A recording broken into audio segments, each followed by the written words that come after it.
मैं आपके बीच पे प्रभु भोज के विषय के बारे में मैं आपसे बातचीत करना चाहूँगी कि प्रभु भोज की इम्पोर्टेंस क्या है। इससे पहले कि हम आगे देखें, इससे पहले मैं एक वचन को पढ़ना चाहूँगी। लूका उसका 22 चैप्टर उसकी 19th वर्स, उसने लिखा, फिर उसने रोटी ली और धन्यवाद करके तोड़ी, उसने उनको यह कहते हुए दी, ये मेरी देह है, मेरे स्मरण के लिए यही किया करो। प्रियो, यहाँ पर लिखा कि मेरे स्मरण के लिए यही किया करो। और जो रोटी है वो प्रभु यीशु मसीह के शरीर को दिखाती है, और जो पियाला है वो प्रभु के पवित्र लहू को दिखाता है, जो हमारे लिए उस कलवरी सलीब पर बहाया गया। तो यहाँ पर लिखा कि तुम मेरे स्मरण के लिए यही किया करो। तो प्रभु यीशु मसीह ने ऐसा क्यों कहा? उसने हमें क्यों आज्ञा दी कि तुम मेरे स्मरण के लिए प्रभु भोज किया करो? इसका क्या रीज़न है, इसका क्या कारण है? और यहाँ पर हम देखते हैं इसकी लास्ट लाइन में लिखा कि तुम मेरे स्मरण के लिए यही किया करो।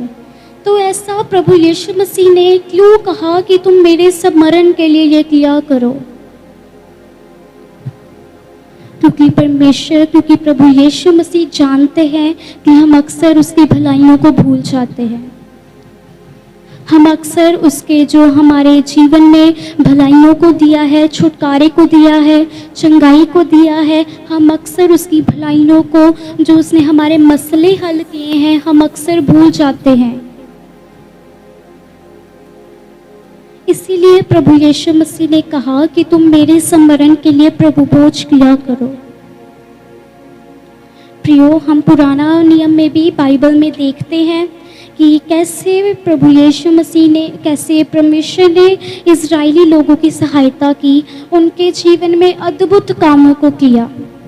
कैसे उन्हें लाल समुंदर से पार करवाया, चट्टान से पानी पिलाया, स्वर्ग से मन्ना गिराया। लेकिन कुछ समय बाद वो इज़राइली लोग परमेश्वर की भलाई को भूल गए। वो भूल गए कि कैसे परमेश्वर ने उनको लाल समुंदर से पार करवाया, कैसे स्वर्ग से मन्ना गिराया, कैसे उन्हें चट्टान से पानी पिलाया। वो इज़राइली लोग परमेश्वर की भलाई को भूल गए।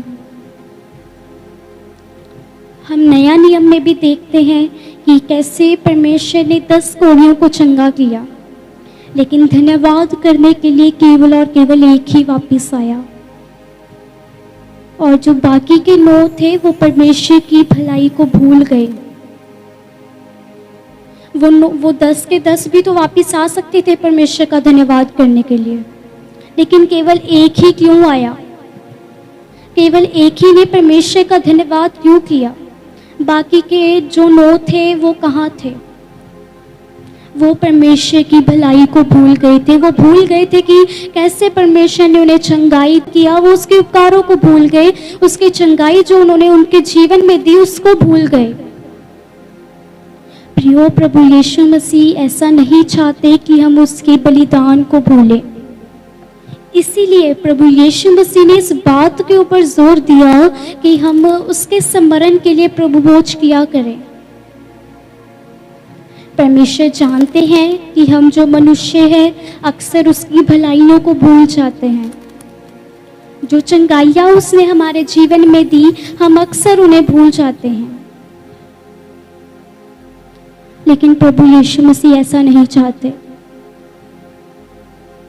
वो नहीं चाहते कि हम उसके बलिदान को भूलें। इसीलिए प्रभु यीशु मसीह ने ये चाहा और हमें आज्ञा दी कि हम उसके स्मरण के लिए प्रभु भोज किया करें। आइए हम कुछ और भी एग्जाम्पल्स को देखते हैं। तो प्रियो, कुछ समय पहले मैं गई थी जलंधर में, और वहाँ पर जलंधर एक कैंट है, और वहाँ पर सारा सोल्जर्स का एरिया है, सैनिकों का एरिया है। और जब मैं वहाँ पर गई तो मैंने देखा अलग अलग चौक में जो सैनिकों के स्टैचूज़ हैं वो वहाँ पर खड़े हुए हैं। उनके नीचे एक प्लेट लगी है जहाँ पर उनका नेम्स लिखे हैं कि इस सोल्जर का नेम क्या है। आप में से भी कई लोग वहाँ पर गए होंगे, और अक्सर जब लोग वहाँ पर जाते हैं तो वहाँ पर सोल्जर्स के स्टैचूज़ खड़े होते हैं और नीचे उनकी नेम प्लेट लगी होती है, और उसे देखकर लोग याद करते हैं, स्मरण करते हैं कि कैसे उन सैनिकों ने देश के लिए अपनी कुर्बानी को दिया। प्रियो, स्मारक कहता है किसी ने तुम्हारी आज़ादी के लिए जान दी, लेकिन प्रभु भोज कहता है कि कैसे किसी ने तुम्हारे उद्धार के लिए अपनी जान दी, कैसे किसी ने तुम्हारे उद्धार के लिए अपनी कुर्बानी को दिया, कैसे उसने पूरे मानव जाति के लिए अपनी जान दी। ठीक है कि हमें इन बातों को याद रखना चाहिए, इन सभी बातों को हमें याद रखना चाहिए, ठीक है, लेकिन उससे कई बढ़कर हमें परमेश्वर के बलिदान को याद रखना चाहिए, क्योंकि उसके बलिदान के द्वारा ही हम बचाए गए हैं, उसके बलिदान के द्वारा ही हमारा छुटकारा हुआ है, हमने नया जीवन पाया है, हमने चंगाई को पाया है। प्रभु यीशु मसीह ऐसा नहीं चाहते कि हम उसके बलिदान को भूल जाएं, उसके कोड़ों को भूल जाएं जो हमारे लिए खाए गए।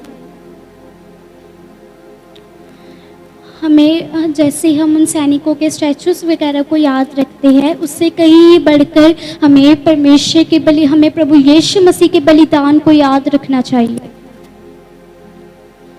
और प्रियो, जब अक्सर हम देखते हैं जब शादी का अवसर होता है तब हम लोग फ़ोटो एल्बम्स को बनाते हैं। क्यों बनाते हैं उन फ़ोटो एल्बम्स को?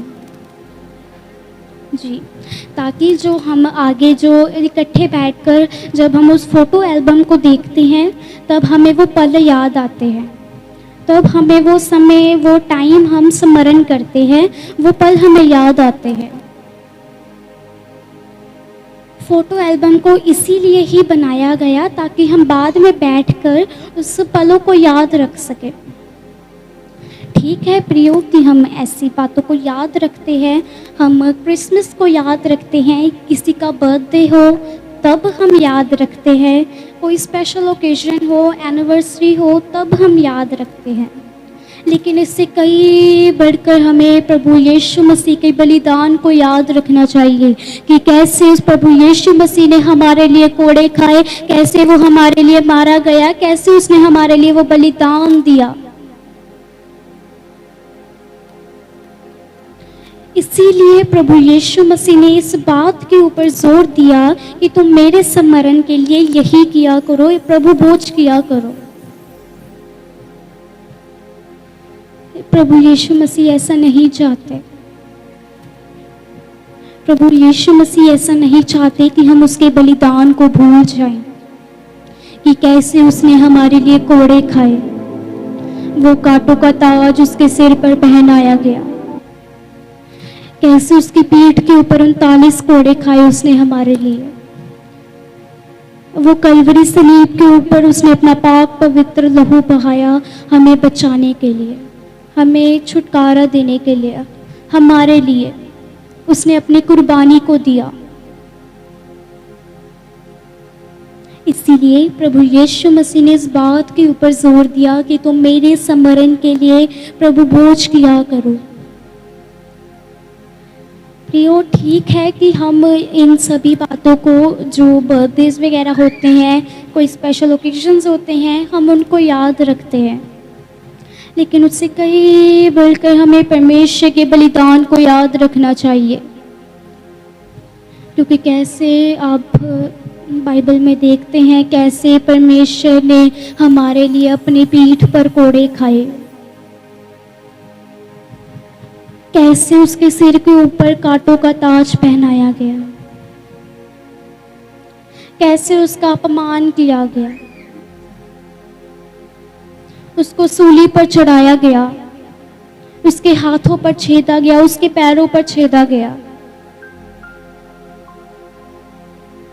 प्रियो, हमें परमेश्वर के बलिदान को याद रखना है। प्रभु यीशु मसीह हमसे बेहद प्रेम करते हैं, हमें उसके बलिदान को याद रखना है। आइए हम कुछ देर अपनी आंखों को बंद करेंगे, अपने सरों को झुकाएंगे और बोलेंगे, निर्णय लेंगे कि प्रभु यीशु मसीह हम आपके बलिदान को ना भूलें। आइए हम कुछ देर बोलेंगे, निर्णय लेंगे, अपने सिरों को झुकाएंगे, आंखों को बंद करेंगे और बोलेंगे कि हाँ परमेश्वर, हम वो कोड़ों को ना भूले, हम आपके उस बलिदान को ना भूले जो हमारे लिए दिया गया, वो कोड़ों को ना भूले जो आपने हमारे लिए अपनी पीठ पर खाए, उस पवित्र लहू को ना भूले जो कलवरी सलीब के ऊपर हमारे लिए बहाया गया। आइए आइए हम निर्णय लेंगे, हम कुछ देर प्रार्थना में जाएंगे।